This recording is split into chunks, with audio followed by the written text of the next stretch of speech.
This video is sponsored by Boksu.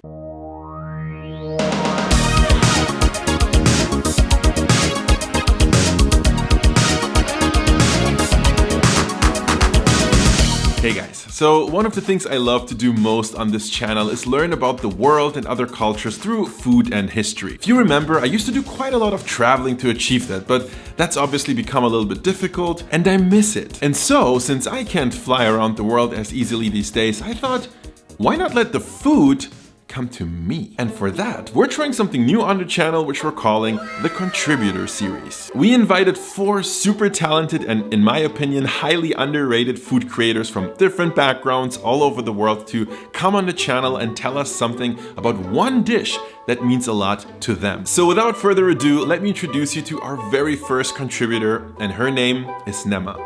Take it away. I'm trying to give you guys really good quality. There we go. Oh my God, it's too good. It's too good. Change back to the webcam. No, I'm kidding. It's amazing. It's so cool to finally sort of meet you in person, almost. As close as it gets these days. We're doing what we can, you know? For those who don't know you yet, would you like to introduce yourself and your channel? So my name is Neema and I am Kenyan born. I currently live in the US where I am getting a master's in gastronomy because obviously very obsessed with food. So my channel is called Modern African Table because I'm always thinking about what the future is for modern African cuisine and what that means as a whole. And I know that's very general to say African cuisine because there's many. The idea is, how do you modernize that? You could still use traditional elements and bring them into modernity, if you will. I think I've always been surrounded by food. I come from a family of incredible cooks. And I think as a child, there's things you don't really pay attention to because you just assume everyone else is eating well, or everyone else's family is like hyper, tuned into cooking. But recently, I started thinking about what is like my thing in the world, right? It sounds so like intense. What is my purpose? And I kept coming back to food as a medium to help not just educate people. I mean, it's a good way to learn about other cultures, if you will. You know what I mean? So I know what you mean, yes. Yes, of course. I mean, your whole channel is built on this. Yeah, so I'm always like curious how far I can push what food can do, if you will. I was going to ask you, can you tell me a little bit about Kenyan food? So I think it depends, again, like with most countries, what part of the country you're in. So things obviously are very regional. If you're inland, the staples are usually things like maize or corn. You have a lot of greens. Meat is not something that is consumed in the household normally, but like it's a big culture of barbecue, which is called nyama choma. And then you have towards the coastline, which is what this dish I'm sharing today is about. And the coast is a lot more interesting because you have all these elements of Arab cuisine, you have Indian and Persian cuisine mixing with African traditions. So that part is like really fascinating. And that's because of the proximity to the coastline. There's been a lot of trading, new influences from all over the world. To answer your question, it's a blend of a lot of things, and a lot of them people normally wouldn't associate with Kenyan, but it's because we've had this as a result of being colonized. And you have this sort of synergy of cultures that creates a very interesting cuisine. I think that's a perfect point to kind of pivot to the dish you decided to introduce to the audience today. Can you tell us what it is and why you chose this dish? Right. So pilau is a rice dish, obviously, and it has a lot of Indian influence in terms of like the spice, for instance, which is called pilau masala, is very much Indian. Rice itself, or that style of rice as well, can also be attributed to Persia and Arabic cultures as well. So the reason I shared rice is because I think, remember that thing I was saying where food is a good way to introduce people to other cultures? I think people understand rice, right? Because it's a staple for a lot of cultures. And so I thought rice is a nice way to introduce you to some element of Kenyan cuisine. The version of pilau that you're sharing, where specifically did you get the inspiration for this version? This is my mother's recipe. By the way, I had to track her. It was a process to get her to write a recipe because my family doesn't work from recipes. No, so, most don't. I know, which is really frustrating when you're the person trying to get instructions on how to do things, right? When my brother was in primary school, they had this event called Meatless Monday, and my mom knew she wanted to make the rice, but you can make pilau plain. But she just thought it needed something, and she happened to have golden raisins or sultanas lying around. So she threw them into the rice, and it turned into this like wonderful dish, which I wouldn't say is necessarily as common in Kenyan cuisine, but it's a very interesting take. The most important thing is the basmati rice. You want a wide enough pan to cook your rice in so that it gives it room to expand. And the thing that's really most important is to wash your rice. And you want to wash your rice at least 1 to 3 times. You want to be able to remove the excess starch to prevent your rice from cooking in lumps. You want to make sure your pan is hot. Like set it on a medium heat, I would say. Put your oil in there, you let it warm up, you add your aromatics, which you'll start with your onions, and then you'll add the ginger garlic mixture, right? And you cook that. So that step, once you've added the ginger and garlic, sometimes it has a tendency to really stick to the pan. You can add about a teaspoon of sugar. Ooh. Don't ask me why sugar. Like I've been trying to ask my mother what the sugar does exactly. Interesting. That's a trick I've never heard before, but I'm definitely gonna try that. Yeah, and it works. I've tested it. It works. In the meantime, on the side, you're rehydrating your golden raisins. Put those in water and you let them rehydrate until they're plump. And then you'll add your spice. Let that cook, and then you can add the water. It's boiling water, obviously, no? You can add the raisins before, you can add the raisins after. I prefer to add them after the water, which we want to keep them as whole as possible. You said to add spices, and that is the perfect cue for me to bring in this. So I send you guys some pilau masala so you'd have a reference point for what the spice tastes like. It feels so precious. I don't want to cut it open. Cut it open! Emma, that looks so professional. I thought it's just going to be like a Ziploc bag or something. But this has like a label and weights. Is this a thing? Not yet. It's a thing I used to do pre-COVID. A lot of these spices come from Zanzibar. So my mom has really good working relationships with a lot of people who produce spice. So it's finding a sustainable way to do it. So that's on pause.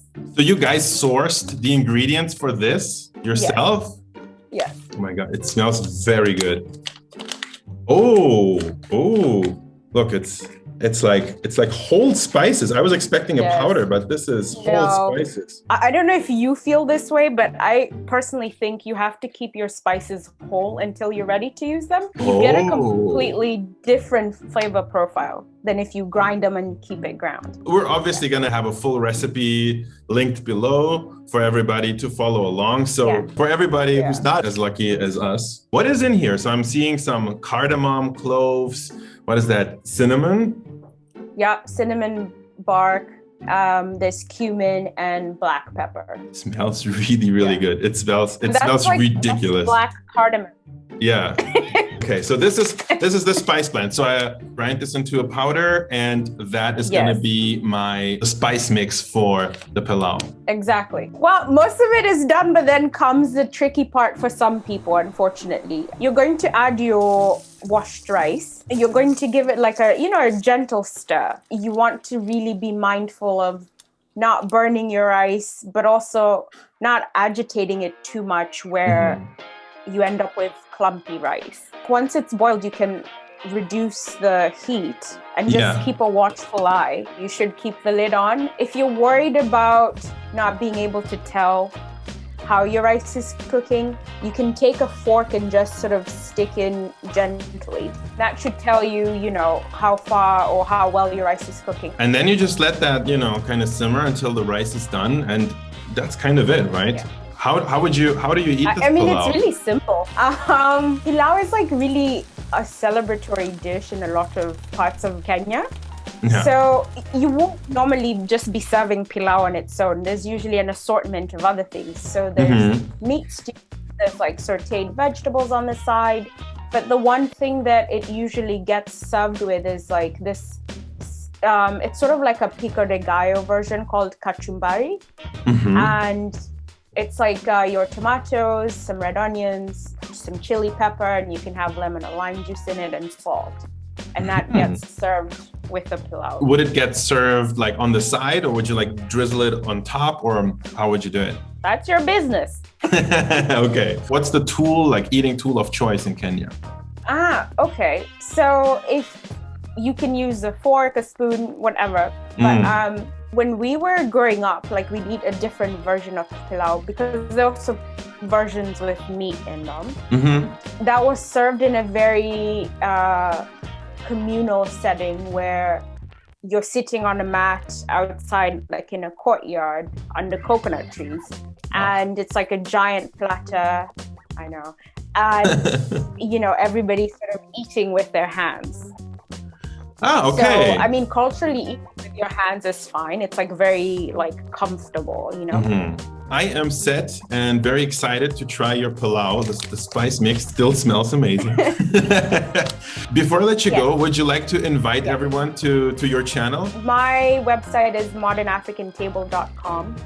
And on Instagram is the same, @modernafricantable. All right, thank you very much, Neema. Before we start cooking, I'd like to share a message from one of my favorite channel sponsors, Boxu. You guys know Boxu by now. It's a monthly snack box subscription service that delivers original assortments of premium Japanese snacks and tea pairings. Every month, you'll receive a box like this with a different theme shipped straight from Japan. The content is always different, but it's a gourmet journey through the country every single time. Unpacking this is always one of my favorite moments. Whoa. Okay, first thing you'll notice, a beautifully designed little booklet. Boxu always partners with these traditional little family-run snack companies. That's where all of these delicious snacks are from. So much goodness. And this booklet explains it all. Origins, ingredients, even common allergens. Okay, which one am I gonna taste? This one looks good to me, what do you say? A crispy, light and savory snack. At least I think so. What is this? Hokkaido Red Bean Donuts, an exclusive Boxu collaboration with Honma Seka. The Hokkaido Red Bean Donut. This is so unique. It is a donut filled with red beans and it tastes amazing. So if you're anything like me and you love getting a little piece of snackable Japanese culture delivered straight to your door, you should definitely check out Boxu. You can order one individual box or go for a single month or multi-month subscription, your choice. Check out the link in the video description and use my code Andong10 to get 10% off your own authentic Japanese snack box subscription from Boxu. Don't miss out on this amazing snack journey through Japan. Thank you Boxu for sponsoring this video.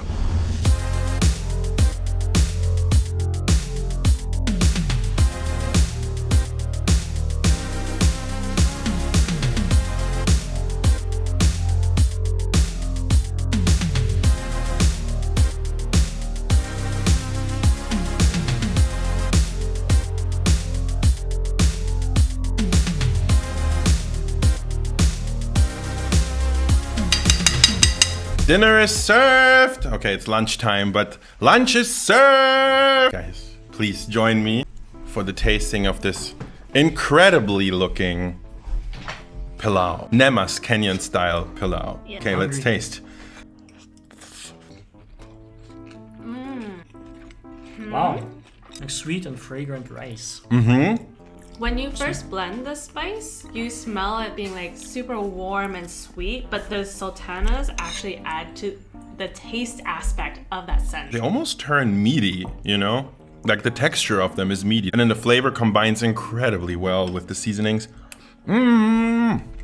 I got nervous with the amount of onion we had, but this is like the perfect amount. Why would you get nervous? Well, you know, like when you From using onions? No, but it's just like a lot, right? So you're like, Yeah, is it gonna exactly. fry? Do you have crispy rice? Because the I do. crispy rice Yeah, is I do. super I do. delicious. I do. We use a cast iron pan. To be fair, we burnt a little bit of the rice, but we also have a little bit of crispy rice. So,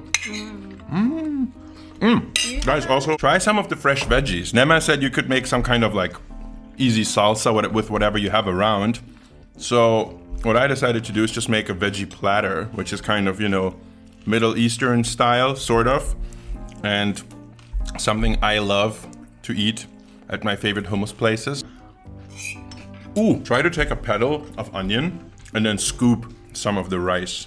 That's a medieval thing. Before spoons, they use onions. You cut it in half and you have like a natural spoon and then you just use it for soups. Yeah, I think the choice of basmati rice is also really good. that's true. It's the perfect rice for this. Let's squeeze a little lime over this. Wow. It's really good. Lime overload. It's like, bam. So I slightly under-seasoned this.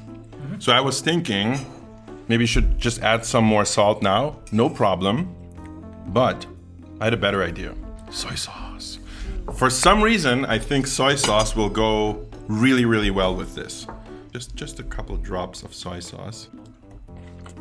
Very interesting. With the soy sauce. It really amps it up. Wow. Soy sauce and lime. Whoa. Woo!